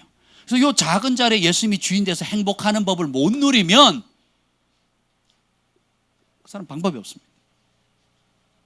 지금 하나님 여러분 각자에게 처해준 삶의 울타리가 있잖아요. 그 반경에서 주님을 초청해서 그 자리에 주님과 함께하는 그 자체, 그분이 살아계시기 때문에 그분이 내 기도를 들으시고 나와 함께 하신다는 것으로 말미암은 행복과 기쁨을 누리는 법을 못 배우면 계속 환경 탓하는 겁니다. 좋은 자리 찾으러 가려고 하고요. 그리고 교회 다녀도 뭐 사업이 안 되네, 교회 다녀도 일이 안 되네, 이런 불평만 하고 있는 겁니다. 그 질문을 하기 전에 내 삶의 주인이 정말 예수님인가를 물어보세요. 그리고 사람들 앞에서 예수님이 주인인 삶을 살고 있습니다라고 말하기에 부끄러움 없는 삶을 산다면, 계약할 때도 사람들에게 내 일이나 뭐 물건을 판매해야 될 거 아니에요. 계약을 하든지 할 때도 떳떳하게, 예수님 보시기에 떳떳하게 나눌 수 있다면 그 사람이 정직하고 진실하고 속이지 않고 손해볼지라도 약속을 지키고 하는 것이 그 사업계, 일터 영역에 소문나게 되면요, 그 사람한테 일감이 몰린다니까요. 그거 안 하고 그냥 쉽게 돈 벌려고 하고 어떻게든 그냥 돈이면 수단과 방법 가리지 않는 예전의 세상 방식 쓰면 무슨 복이 되겠어요. 혹 그 복이 된다면 그렇게 해서 돈을 번다 한들 그 돈이 그 가정에 그 사람의 복이 되겠냐고요. 저주가 되는 거죠. 그 사단이 주는 복의 특징이 뭐라고요? 사단은 죄를 짓게 만든다 그랬잖아요. 그 하나님 주신 복을 가지고 죄를 짓게 만들면 그 사람은 마귀 소속이라고 아까 읽었잖아요. 요한일서에. 그렇죠? 생각을 바꾸셔야 됩니다. 그래서 성경에는 더러운 돈, 그리고 잘못 번 돈, 죄로 인해서 번 돈 하나님 성전에 바치지 말라 그랬어요. 받지 말라 그랬습니다. 오늘날 교회는 그게 무슨 돈인지 모르니까 안 받는 거죠. 알면은 못 받습니다. 그렇게 되는 거예요. 그래서 하나님은 거룩하신 분이라. 예. 오늘 간증을 하나 하고 마치도록 하겠습니다. 뭐냐면 지난주에 어제죠. 어제 제가 집에 있는데 저희 김 목사님이 이 문자 메시지를 하나 보내는 거예요. 우리 여러분 가운데 성도님이 감사하다고 문자를 보냈어요. 그래서 제가 최대한 감추려고 하는데 감춰질지 모르겠네요. 아무튼 그 내용에 은혜 받으시기 바랍니다. 이렇게 장문의 문자가 왔어요. 동의를 구하지 않아서 죄송합니다. 그런데 너무 은혜로워서 꼭 나눠야 될 것 같았어요. 오늘 이 간증을 읽으면서 제가 얼마나 행복했는지 몰라요. 김지현 목사님, 말씀 안 드릴 수가 없어서 몇 가지만 감사해서 말씀드려요. 예, 어떤 얘기든 감사는 흥미롭습니다. 근데 원래는 남편이 TV를 끊지 못했는데, 남자가 문제예요. 항상 TV 안 본 지 오래되었습니다. 이제는 엎드려서 계속 기도합니다. 그리고 예언스쿨 때 숙제 내주신 거 딸 삐리리랑 저를 불러서 연습합니다. 제 딸이 딸을 가르쳐 준다고 하면서, 그래서 그 딸이 책가방 메고 예언스쿨 간다고 옆방으로 갔다 와요. 웃으셔야 돼요. 예, 흐흐 이렇게 나왔어요. 흐흐. 정말 믿기지 않을 정도로 하루 이틀이 아니라 지금까지도 제 남편이 너무 행복해하며 말씀과 기도를 붙들어요. 남편이 지금 요한 1서 전체를 외우고 있어요. 여러분 다 하고 계시죠? 아니죠? 성경 쓰기 시작했는데 벌써 공책의 절반을 채웠어요. 며칠 만에 자격증도 하나 쉽게 땄어요. 우와. 여러분 그거 아세요? 말씀이 들어가죠. 그럼 영이 살아나거든요. 영이 살아나면 여러분 안에 묻혔던 덮여있던 잠재력이 일어납니다. 그 탁월함의 영이 임하거든요. 아이들도 똑같아요. 아이들이 죄를 멀리하고 말씀을 사랑하죠. 그럼 탁월함, 어디 가든 음악, 예술, 사업 모든 영역에서 다니엘과 사드락, 메삭, 아베느고와 같은 그 탁월함의 영이 풀어집니다. 보세요 여러분. 그래서 며칠 만에 자격증도 쉽게 땄대요. 야, 이 은혜는 내가 받아야 되는데. 자 봅시다. 그동안 남편의 성향이 책임지는 거 싫어했는데 의욕도 없고 모든 것에 화를 쉽게 내었는데 이제는 천사 같아요. 천사 같은 남편 원하시는 분? 아멘. 그리고 하는 말이, 제 남편이 너무 든든하고 어떻게 설명할 수가 없네요. 이제는 청소도 도와주고 무슨 일이 있으면 먼저 걱정하지 말라고 자기가 알아서 한다고 얘기해 주네요. 사실 이 말을 듣는 게 제 소원이었습니다. 별것도 아닌데, 돈도 벌어주지 않았는데 정말 감격스러지 않습니까? 사실 이 말이 듣는 게 제 소원이었습니다. 정말 저도 새롭게 되고 싶고 기쁨을 감출 수가 없어요. 목사님처럼 지혜롭고 현숙한 아내가 되고 싶어요. 목사님께 꼭 드릴 말씀이 있어요. 목사님 감사합니다. 모든 게 주님의 은혜임을 믿어요. 중약하고, 그리고요, 이게 중요해요. 송구영신 때, 예배 때에 박 목사님께서, 누구요? 제 이름도 나왔어요. 저희 가정에 기적의 물꼬가 트인다고 하셨고요, 신방 때 김 목사님이 간증이 많아질 거라 말씀하셨어요. 근데 그렇게 됐다는 거예요. 계속 사모함으로 달려왔는데 정말 어떤 기적보다 가장 큰 기적을 보고 있어요. 이 다음 구절이 압권입니다. 이게 뭔지 아세요? 잘 들어보세요. 정말 기뻐서 심장마비로 죽을 수도 있겠다 느껴지기까지 하는 하루하루를 살아가고 있습니다.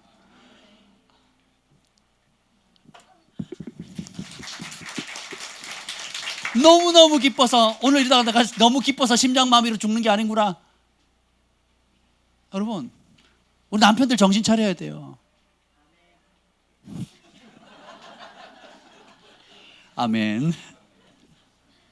행복이 우리 남자들이 생각하는 방식으로 아내나 가족들이 느끼지 않는다는 걸 깨달아야 돼요.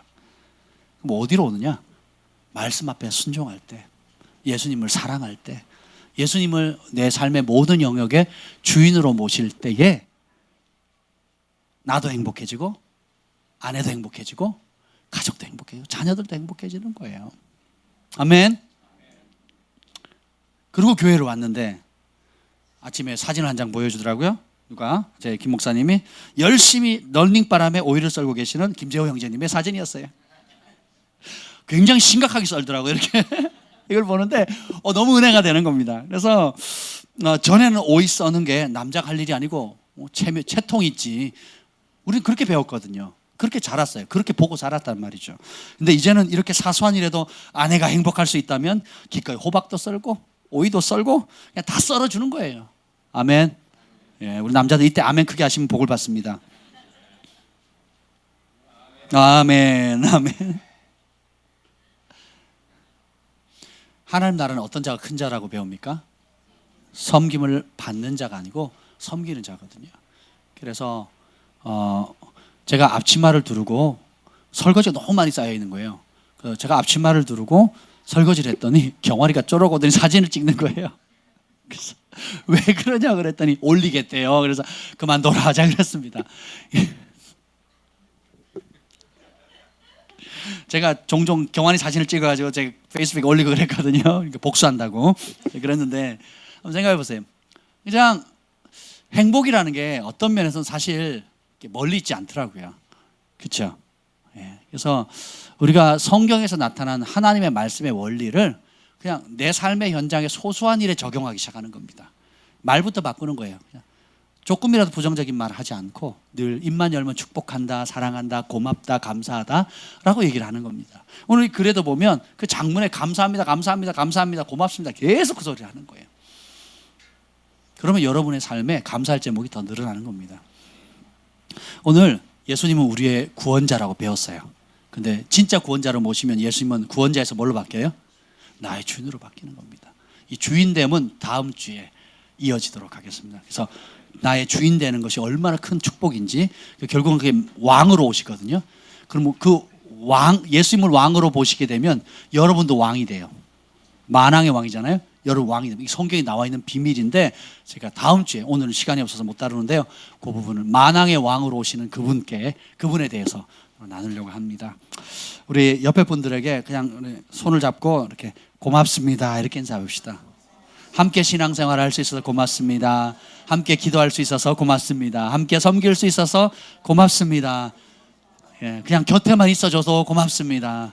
내 딸, 내 친구, 내 남편, 아내가 되어주셔서 감사합니다. 참 감사하지요. 아멘. 예수님이 우리의 삶의 주인이 되시면 모든 게 행복해질 수밖에 없어요. 간증거리가 없는 게 기적이고요. 날마다 크고 작은 은혜와 기적이 연속되는 삶을 살 수밖에 없다라는 것입니다. 이 축복 도둑에게 빼앗기지 않는 방법은 주인만 바꾸시면 돼요. 아멘. 기도하겠습니다. 주님 감사합니다. 예수님께서 우리의 죄를 구원해 주시고 또 구원하실 뿐만 아니라 우리의 왕으로, 주인으로 우리 마음 가운데 좌정해 주심을 인해 감사합니다. 이제 모든 얽혔던 실타래들이 풀어지고 묶였던 원수의 그 압제가 끊어지고 천국이 주는, 예수님이 천국인데 그 예수님이 주시는 천국의 기쁨을 우리의 마음과 가정과 일터와 삶의 현장에 하나님 흘려보내는 아름다운 축복의 통로가 되게 해 주시옵소서. 이제는 우리 주 예수 그리스도의 은혜와 하나님 아버지의 극진하신 사랑과 성령의 감화 감동 충만하심이 예수님을 구원자로, 그리고 무엇보다도 나의 왕으로, 나의 주인으로 모시는 주의 백성들 위해 영원토록 함께 있을지어다. 아멘.